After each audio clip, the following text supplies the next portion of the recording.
दोस्तों, कहानी सुनने से पहले प्लीज चैनल को जरूर सब्सक्राइब करें ताकि ऐसे ही कहानी आप लोगों को मिलता रहे। तो चलिए कहानी शुरू करते हैं। यह कहानी मेरे घर के पास रहने वाली भाभी जी की है। उनको शादी के 5 साल हो गए थे, लेकिन उनको कोई बच्चा नहीं था। उनके घर के जस्ट सामने एक बावड़ी बनी हुई थी और वह बावड़ी बहुत पुरानी थी। उस बावड़ी में एक कमरा बना हुआ था और उस कमरे में हमेशा ताला लगा रहता था। एक बार की बात है, भाभी जी बाजार से सामान लेकर घर आ रही थी। तभी उन्होंने देखा कि बावड़ी के कमरे में से धुआं निकल रहा है। भाभी बहुत डर जाती है और यह सारा कहानी अपने पति को बताती है तो वह उसका यकीन नहीं करते हैं। थोड़े दिन ऐसे ही बीत जाते हैं। उनके घर में भाभी जी के ससुर बहुत बीमार रहते थे और उसे अंदर कमरे में बंद करके रखा जाता था। उनकी हालत ऐसी थी कि उन्हें किसी के सामने नहीं लाया जाता था और ना ही बाहर निकाला जाता था। एक बात तो हमेशा बोलते रहते थे कि मेरे को मौत आ जाए, मेरे को मौत आ जाए। भाभी की सास सब बात जानती थी कि उनकी ऐसी हालत कैसे हुई है, पर वह यह बात किसी को बताने से डरती थी। एक बार भाभी जी अपने ससुर को खाना देने जा रही थी। जब वे अंदर गई तो उन्होंने यह निर्णय कर लिया कि आज मैं अपने पापा जी से उनकी इस दशा के पीछे क्या कारण है, ये बात पूछकर ही मानूंगी। वे अपने पापा जी के पास जाती हैं तो उनकी कलाई में कुछ अजीब सी चीज दिखाई देती है। उनकी कलाई पर एक काला रंग का धागा बंधा होता है और वो उस काले धागे को हमेशा अपने दूसरे हाथों से दबाकर रखते थे। यह नजारा देख करके भाभी जी बहुत डर जाती हैं और वो वहां से अपने कमरे में चली आती हैं। अगली रात को तकरीबन 12 बजे वह अपने कमरे की खिड़की से देखती है कि उस बावड़ी वाले कमरे में से रोशनी आ रही है। अब उनसे रहा नहीं जाता है और वह उस बावड़ी वाले कमरे का ताला खोल देती है। लेकिन जैसे ही ताला खोलती है, उस कमरे में से अजीब सी सुगंध आने लगती है। भीनी भीनी मन को मोह लेने वाली खुशबू आती है।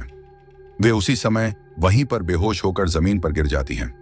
सुबह उनकी सास बाहर में झाड़ू लगा रही थी। तभी वह देखती है कि मेरी बहू बावड़ी वाले कमरे में जाकर क्या कर रही है और वह वहां पर बेहोश पड़ी है। भाभी को जब होश आता है तो वह अपने कमरे में लेटी होती है। उनके बगल में डॉक्टर बैठे होते हैं और सब लोग उनसे पूछते हैं कि कल क्या हुआ था और तुम बावड़ी वाले कमरे में क्या कर रही थी। तो भाभी जी पूरी कहानी बता देती है, लेकिन उनकी बात का विश्वास कोई नहीं करता है। दोस्तों, ये कहानी एकदम सच्ची है और मेरे घर के पास ही घटित हुई थी। फिर अगली रात उस बावड़ी से फिर से आवाज आती है, किसी के रोने की। भाभी जी एक बार फिर उस बावड़ी के कमरे में चली जाती है। जब वहां पहुंचती है तो उन्हें वहां पर एक बड़ा जिन्न दिखाई देता है, जिसकी बहुत लंबी लंबी सफेद दाढ़ी होती है और उसकी टांगे नहीं होती हैं और वह हवा में बादल की तरह तैर रहा होता है। यह नजारा देखकर भाभी जी बहुत घबरा जाती है। यह देखकर भाभी वहीं पर बेहोश हो जाती है और जमीन पर गिर जाती है। लेकिन जिन्न अपनी शक्तियों से उनको दोबारा होश में ले आता है और उनसे कहता है कि मैं तुम्हारी मदद कर सकता हूं। तुम्हें अगर बच्चा चाहिए तो तुम्हें मेरा एक काम करना होगा। अब भाभी पूरी तरह से लालच में आ चुकी थी, क्योंकि भाभी यदि जिन्न का काम कर देंगी तो वह मां बन जाएगी। इसलिए वह जिन्न से हां कर देती है। फिर जिन्न अपनी शक्तियों से उनकी कलाई में वैसा ही धागा बांध देता है जैसा उनके ससुर की कलाई पर बांधा था और उससे कहता है कि यदि तुमने यह धागा काटा तो तुम्हारी मृत्यु हो जाएगी।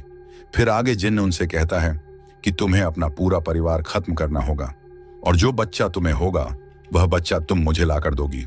अब भाभी पूरी तरह से उस जिन्न के बस में हो जाती है। एक दिन भाभी अपने ससुर को खाना देने जाती है तो ससुर अपनी बहू के कलाई में वही धागा बंधा हुआ देखते हैं तो वह डर जाते हैं और वो कुछ कहना चाहते हैं लेकिन बोल नहीं पाते हैं। ये बात जब जिन्न को पता चलती है तो जिन्न उसके ससुर को मार देता है।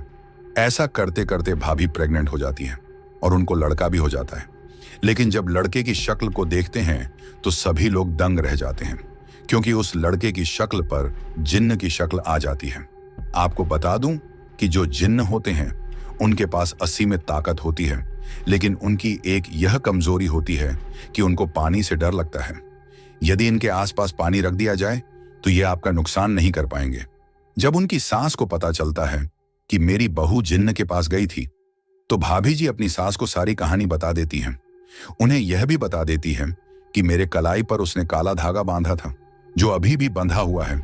फिर भाभी की सास ससुर की सारी कहानी सुना देती है कि इसी जिन्न ने तुम्हारे ससुर को भी इसी तरह से अपने वश में कर लिया था और उनसे अपना काम करा रहा था, लेकिन उन्होंने जिन्न का काम करने से मना कर दिया तो उस जिन्न ने उनको पागल कर दिया।